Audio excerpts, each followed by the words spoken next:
I mean, like you said, the Kings were linked to Beal, and even when the trade happened with the Suns, it's Shams did report that Beal did pick the Suns over other trade offers, and they were saying there was a trade offer from the Kings. Not exactly sure what that would have looked like.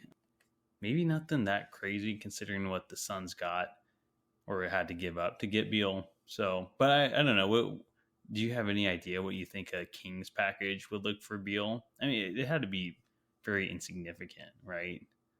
Because I mean, what are you giving up for a guy that's going to be making 57 million at 33 years old? It just doesn't seem like a Monte move. Monte. I think the thing that would have been interesting is I would be willing to bet that they were somehow trying to tie Holmes to it because they'd have to, right, with the money. Yeah.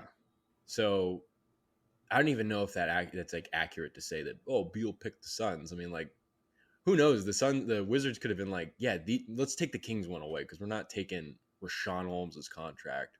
Which, I mean, honestly though, why would the Wizards be so averse to that? So maybe Beal did pick Phoenix.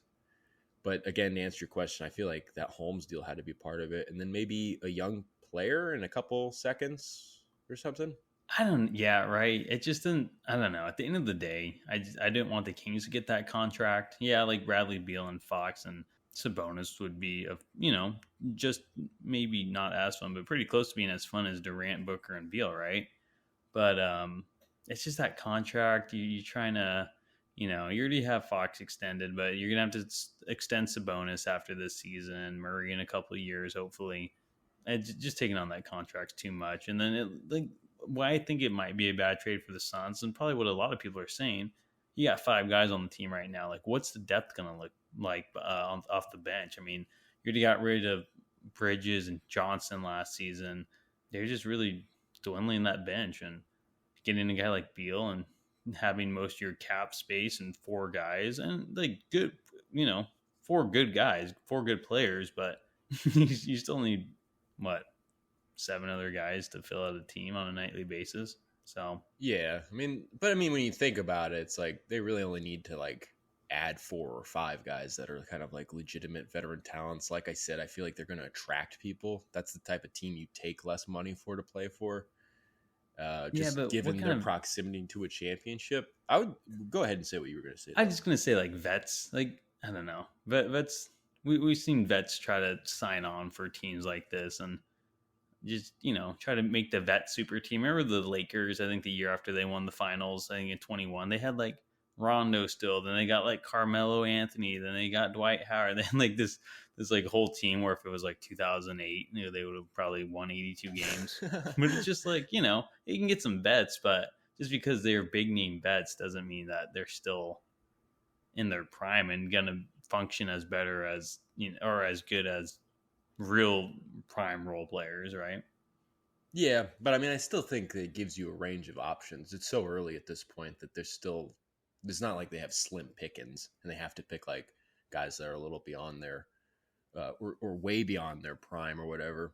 They can get some impact players. Of course, that remains to be seen. You do have to take that into account that they might just end up getting guys that have more value to their name than to what they can provide for the team. That could easily happen.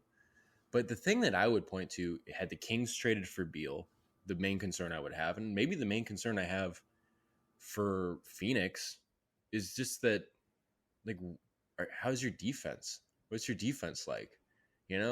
Beal's not exactly a defensive control. I mean, like, I wouldn't call him like a complete, like, just ragdoll over there, but he's not going to impact your defense in a positive manner. I mean, you might get a net rating boost because he's such a good offensive player, but that's when the injury stuff starts coming into play and whatnot. And I just feel like the availability and the defense just are the biggest issues or the biggest question marks. And then obviously probably the biggest obstacle in terms of like making it all fit for the Kings. And I think you would agree is that timeline thing just doesn't, like, Beal would help you for maybe a good couple of seasons in like a spectacular way. But then it's just like, you're not playing for that kind of short window. You got a bigger window than that. Yeah, very true. And credit to the Suns. I mean, they're built to win now with Durant. with Booker. I mean, Booker's still young, and you could probably build around him a little longer. But you brought in Durant, and if you have a Kevin Durant caliber player on your team, you're built to win this season. So Mm-hmm. I get why they Yes. did what they had to do. In credit to them, like for that reason, for those reasons, like that might have made the Suns the perfect fit for Beal, and might have contributed as to why, based on Sharonia's report, that Beal basically had the Suns as his number one at the end of the day. Yeah, very It true. just kind of seems to work out for everybody in that situation, you know. Although Hmm. the Wizards is just like you sign a guy that puts a rare no trade clause in his contract. You think you're going to have him forever. You really kind of almost are doing that, thinking that with Porzingis and with Kuzma, we're going to really put together this team that's going to go for the Eastern Conference. It's just like, man, did not make the playoffs these last 2 seasons, and they're just going to go ahead and rebuild. And it's just, man, the Wizards not working a lot of magic up there, are they? Yeah, good one. Yeah, I mean, come on. Who actually thought that was going to work? Wes Unseld Jr. I don't even think he believed. That's kind of like a legacy pick for the Yeah, Wizards oh, because of of his course. dad, and it's just like, yeah, he's gonna come in and save the franchise. Yeah, that worked. I mean, it's like at that point, it's almost like the Kings, like when they had Cousins. Like just time to rebuild. But no, you think you can just salvage it, and it just leads you down to more years back because you put off the rebuild for too long.